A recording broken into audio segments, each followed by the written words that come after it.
میں ایک چھوٹی سی کامن ویلتھ قائم ہو گئی. کامن ویلتھ اس لیے کہ ایک قبائلی معاشرہ تھا، ہر قبیلہ اپنی جگہ خود مختار تھا. حضور علیہ الصلوۃ والسلام نے ان قبائلی یونٹوں کو ختم نہیں کیا، بلکہ ہر قبیلے میں عریف اور نقیب مقرر فرمائے جو اس قبیلے کے بحاف پر بات کر سکتے تھے. پھر جب مہاجرین مدینہ منورہ تشریف لے گئے تو مہاجرین کے نمائندے آپ نے نامزد فرمائے. اس طرح سے مختلف یونٹ الگ الگ قائم ہو گئے، اور ان یونٹوں کے آپس کے اتحاد سے ایک ایسی دولت مشترکہ وجود میں آ گئی جو داخلی طور پر خود مختار یونٹوں پر مشتمل تھی. مدینہ منورہ کا ماحول کیسا تھا اس پر اگلے ہفتے انشاءاللہ بات ہوگی تفصیل سے. لیکن جس کو مدینہ منورہ بعد میں نام دیا گیا، یہ کوئی ایک شہر نہیں تھا، بلکہ یہ ایک بہت بڑا رقبہ تھا جس کے بارے میں یہ اندازہ غالباً درست ہوگا کہ وہ اسلام آباد کے موجودہ رقبے کے برابر تھا. اس کا طول تقریباً 13-14 میل کے قریب تھا اور عرض 10 اور 12 میل کے درمیان تھا. تمام سیرت نگاروں نے اس کی شمالی جنوبی حد جبل احد اور جبل عیر کو قرار دیا ہے. جبل عیر کے قریب آج کل مدینہ منورہ کا ایئرپورٹ ہے، جبل عیر سے پرے، اس لیے کہ وہ حدود حرم سے باہر ہے. جب ایئرپورٹ سے شہر کی طرف جاتے ہیں تو راستے میں جبل عیر پڑتا ہے. جبل عیر سے اور جبل احد کے درمیان کی حد ہے، اور مشرقاً اور شرقاً غرباً تقریباً 10-12 میل کا ایریا پڑتا ہے. اس علاقے میں بہت سارے گاؤں تھے، بہت سارے چھوٹے چھوٹے قلعے تھے جن کے لیے آفام کی اصطلاح استعمال ہوتی ہے. یہ قلعے، یا جس کو اردو میں گڑھی کہتے ہیں، یہ گڑھیاں چھوٹی چھوٹی قائم تھیں. گڑھی سے مراد ایک ایسی بڑی حویلی جو دفاعی طور پر مضبوط بنائی گئی ہو، جس کے اندر ایک سے زائد خاندان رہتے ہوں، جس کے اندر خاندان کا سربراہ بھی رہتا ہو، اور اس کے باہر ان کی زمینیں ہوں جس پر وہ کاشت کرتے ہیں. کچھ لوگ باہر زمینوں پر رہتے تھے، کچھ اندر اتم یعنی گڑھی میں رہا کرتے تھے. اور اس طرح کے تقریباً 72 آتام مدینہ منورہ میں اس کے قرب و جوار موجود تھے. اس وقت بھی بعض آتام کے اثرات وہاں موجود ہیں. اگر آپ مدینہ منورہ تشریف لے جائیں تو کعب بن اشرف کے اتم کے آثار ابھی تک موجود ہیں. خود شہر مدینہ کے اندر بعض آتام کے آثار اور بنیادیں اب تک موجود ہیں، جس کے بعد باغات ابھی بھی موجود ہیں. گویا کیفیت یہ تھی کہ ایک بہت بڑا باغ ہے جو ایک قبیلے کی ملکیت ہے، اس باغ کے برابر میں یا اس کے درمیان میں ایک بڑی حویلی قائم ہے جس میں وہ ساری برادری یا خاندان رہتا تھا. اس کا نام مدینہ منورہ رکھا گیا. اس میں چھوٹے چھوٹے گاؤں بہت سارے تھے جن کی تعداد غالباً 12-15 تھی. ان آتام کے علاوہ چھوٹے چھوٹے گاؤں تھے. ان میں سے ایک گاؤں کا نام یثرب تھا جو بڑا گاؤں تھا، جس کی وجہ سے کبھی کبھی اس پورے علاقے کو یثرب بھی کہہ دیا جاتا تھا. ایک چھوٹا سا گاؤں وہ تھا جہاں آج مسجد نبوی موجود ہے اور جہاں مسجد نبوی کی بنیاد رکھی گئی. یہ گاؤں بنی مالک بن نجار کی ملکیت میں تھا. وہاں ایک جگہ خالی تھی، وہ خالی جگہ 2 یتیموں کی ملکیت تھی جو حضور نے معاوضہ دے کر خرید لی، اور وہاں مسجد نبوی تعمیر کی گئی.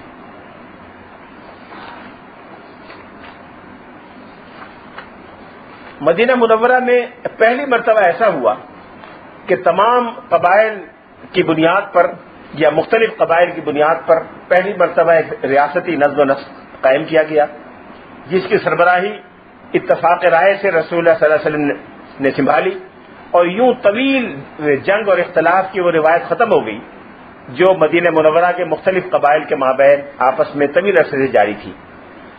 ہجرت سے چند سال پہلے، غالباً 8-7 سال پہلے، ایک جنگ شروع ہوئی جو جنگ بعاث کہلاتی تھی، اور وہ کئی سال جاری رہی، جس میں اوس اور خزرج کے قبائل آپس میں شمشیر آزما ہوئے. یہودیوں کے کچھ قبائل نے اوس کا ساتھ دیا، کچھ قبائل نے خزرج کا ساتھ دیا، اور کئی سال جاری رہنے کے بعد یہ جنگ ختم ہوئی ہجرت سے تقریباً 5 سال پہلے. اسی جنگ سے مایوس ہو کر اور اس سے پریشان ہو کر اوس اور خزرج کے بعض لوگوں نے یہ تجویز دے رکھی تھی کہ ہمیں ایک مشترک سربراہ کا انتخاب کرنا چاہیے. اور وہ منتخب سربراہ بعض لوگوں کی تجویز کے مطابق عبداللہ ابن ابی تھا، جو بعد میں منافقین کا سردار کہلایا. باقاعدہ طے نہیں ہوا تھا، لیکن یہ تجویز زیر غور تھی اور چل رہی تھی. بعض لوگ اس سے متفق تھے، بعض اس سے متفق نہیں تھے. یقیناً عبداللہ ابن ابی اور اس کے ہمدردوں کی کوشش ہوگی کہ یہ تجویز کامیاب ہو جائے، اسی اثنا میں ابھی تجویز میٹیریلائز نہیں ہوئی تھی کہ ہجرت کا واقعہ پیش آ گیا، اور جتنے انصاری صحابہ تھے، اوسی اور خزرجی اور بقیہ لوگ، وہ حضور صلی اللہ علیہ وسلم کی ذات مبارکہ کے جمع ہو گئے، اور وہ حیثیت حضور کو حاصل ہو گئی جو بعض لوگوں کے خیال میں عبداللہ ابن ابی کے لیے سوچی جا رہی تھی۔ حضور نے مدینہ منورہ تشریف لانے سے پہلے سے مدینہ منورہ کا داخلی نظم و نسق طے فرما دیا تھا۔ جو مہاجرین یہاں سے گئے وہ مختلف انصاری خاندانوں کے اجزاء قرار پا گئے مواخات کے ذریعے۔ جو انصاری خاندان تھے ان میں 12 نقیب یا 12 نقبہ حضور نے پہلے مقرر کر دیے تھے، اور سعد بن عبادہ خزرج قبیلے کے نقیب النقبہ کہلائے۔ جو بقیہ نقبات منتخب کیے گئے، جن کو خود ان کے قبائل نے منتخب کیا، وہ پہلے سے اپنی قوم میں سرداری کا مقام رکھتے تھے۔ مثلا حضرت برا ابن معرور کے بارے میں ابن ہشام کی روایت ہے کہ ان لوگوں نے کہا کہ ہوا سیدنا و شریفنا و ابن سیدنا و ابن شریفنا، وہ ہمارے سردار بھی ہیں، ہمارے باعزت آدمی ہیں، ہمارے سردار کے بیٹے ہیں اور باعزت باپ کے بیٹے ہیں۔ اس طرح سے جب یہ سارا مقامی بندوبست ہو گیا تو رسول اللہ صلی اللہ علیہ وسلم مدینہ منورہ تشریف لے آئے۔ مدینہ منورہ تشریف لانے کے بعد آپ نے 3 کام سب سے پہلے فرمائے۔ مسجد نبوی کی تعمیر فرمائی، اس سے پہلے مسجد قباء کی تعمیر ہوئی تھی قباء میں۔ اس کے بعد آپ نے مواخات کا عمل مکمل فرمایا، اور جتنے مہاجرین مکہ مکرمہ سے آئے تھے ان کو مختلف خاندانوں کے ساتھ وابستہ کر دیا۔ مواخات دراصل ایک قدیم عرب ادارے کا ایک نئے انداز کا احیاء تھا۔ یہ ادارہ ولا کا ادارہ تھا جو عرب میں رائج تھا، اسلام کے بعد بھی رائج رہا۔ ولا سے مراد یہ ہوتا تھا کہ کوئی شخص اگر چاہے تو اپنے قبیلے سے تعلق ختم کر کے کسی دوسرے قبیلے سے تعلق جوڑ سکتا تھا، اور اگر قبیلہ قبول کر لے تو پھر اس قبیلے کا فرد بن جاتا تھا۔ اس کو ولا کا تعلق کہا جاتا تھا، اور جو شخص اس طرح سے تعلق قائم کرتا تھا وہ مولا الموالات کہلاتا تھا، یعنی وہ مولا جو ولا کے ذریعے مولا بنا ہو۔ مولا کے معنی دوست، تعلق رکھنے والا، مدد کرنے والا، مدد کی توقع رکھنے والا، یہ سب معنی مولا کے لفظ کے ہوا کرتے تھے۔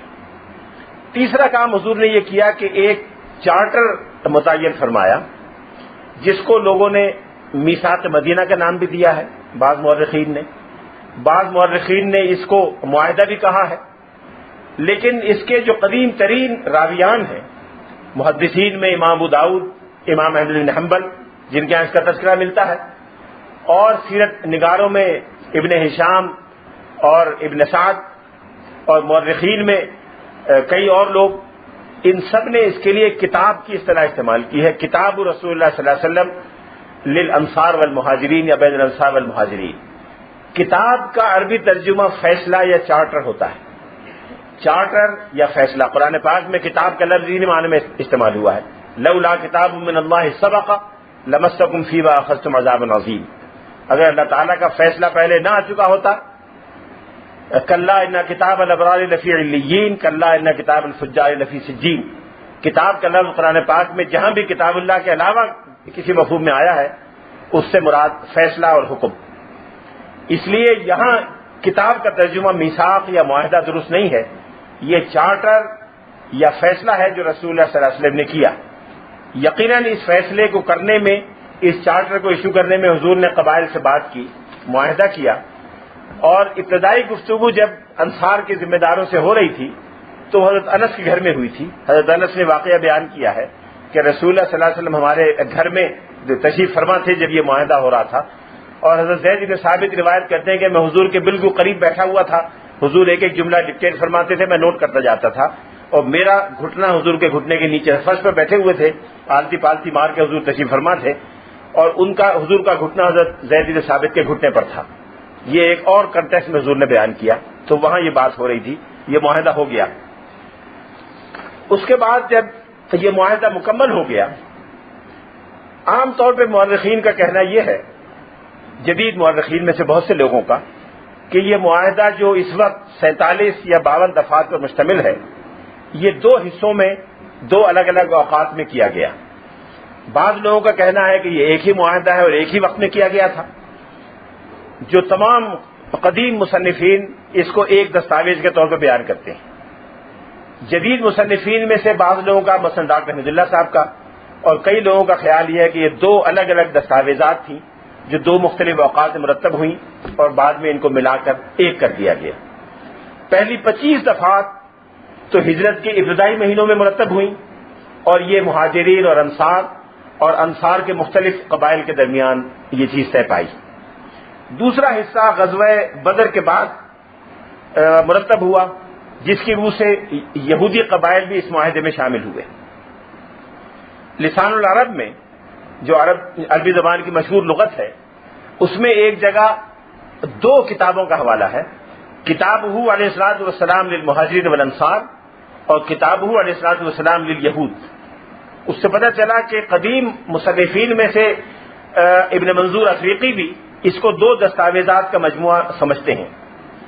امام ابو داؤد نے بھی کتاب الخراج میں، ان کی کتاب ہے کتاب الخراج والفی والامارہ جو سنن ابو داؤد کا ایک حصہ ہے، اس میں ایک باب ہے، باب نمبر 21، جس کا عنوان ہے باب کیف کان اخراج الیہود من المدینہ المنورہ، کہ یہودیوں کا اخراج مدینہ منورہ سے کب اور کیسے ہوا۔